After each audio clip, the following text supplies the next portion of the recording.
এক সাহাবী দৌড়ে এসে রাসূল সাল্লাল্লাহু আলাইহি ওয়াসাল্লামকে বলতেছে, ইয়া রাসূলুল্লাহ, হে আল্লাহর রাসূল, আমি তো শেষ। তো তুমি শেষ, কি হয়েছে তোমার? রাসূল সাল্লাল্লাহু আলাইহি ওয়াসাল্লাম বললেন, তুমি কেন, কি কি সমস্যা? তো সাহাবী বললেন, আমি রমাদানে দিনের বেলায় আমার স্ত্রীর সাথে ফিজিক্যাল ইন্টারকোর্স করে ফেলেছি। তো রাসূল সাল্লাল্লাহু আলাইহি ওয়াসাল্লাম বলতেছে, তুমি কি একটা দাস আজাদ করতে পারবে? উনি বলল, না, আমার তো এই সক্ষমতা নাই, আমি পারবো না। তো রাসূল সাল্লাল্লাহু আলাইহি ওয়াসাল্লাম বললেন, তাহলে টানা ৬০ দিন রোজা রাখতে পারবে? বলতেছে, লা ইয়া রাসূলুল্লাহ, এটাও আমি পারবো না। এরপর রাসূল সাল্লাল্লাহু আলাইহি ওয়াসাল্লাম বললেন, তাহলে ৬০ জনকে খাবার খাওয়াইতে পারবে? বলতেছে, না, এটাও পারবে না। তো কোনোটাই সে পারবে না। এবার উনি বসে রইলেন। হঠাৎ করে রাসূল সাল্লাল্লাহু আলাইহি ওয়াসাল্লামের কাছে এক ঝুড়ি খেজুর আসলো। এবার রাসূল সাল্লাল্লাহু আলাইহি ওয়াসাল্লাম বললেন, সেই লোক কোথায় যে কিছুই করতে পারবে না, একে ডাকো। এবার আসলেন। এবার রাসূল সাল্লাল্লাহু আলাইহি ওয়াসাল্লাম বললেন, তুমি দাসও আজাদ করতে পারবে না, ৬০ দিন রোজা রাখার নিয়ম এটাও পারবে না, ৬০ জনকে খাওয়ানো এটারও সক্ষমতা নাই, তাহলে এই যে এক ঝুড়ি খেজুর আসছে আমার কাছে, সাদাকার খেজুর, যাও এটা তুমি দান করে দাও। এবার উনি বলতেছে, ইয়া রাসূলুল্লাহ, আমার চেয়েও গরিব কাউরে দান করবো? রাসূল সাল্লাল্লাহু আলাইহি ওয়াসাল্লাম বললেন, হ্যাঁ।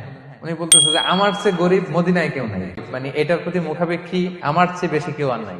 রাসূল সাল্লাল্লাহু আলাইহি ওয়াসাল্লাম এই কথা শুনে হেসে দিলেন। রাসূল সাল্লাল্লাহু আলাইহি ওয়াসাল্লাম এমন হেসেই দিলেন যে ওনার দাঁত দেখা গেল, এরকম হাসি উনি হাসেন না। এরপর রাসূল সাল্লাল্লাহু আলাইহি ওয়াসাল্লাম বললেন, কি আর করা, যাও নিয়ে তোমার ফ্যামিলিতে খাও। করছো তুমি বড় ভুল, এখানে কাফারা দিতে হবে, ৬০টা রোজা রাখা, দাস মুক্তি, ৬০ জনকে খাওয়ানো, কিছুই পারবা না।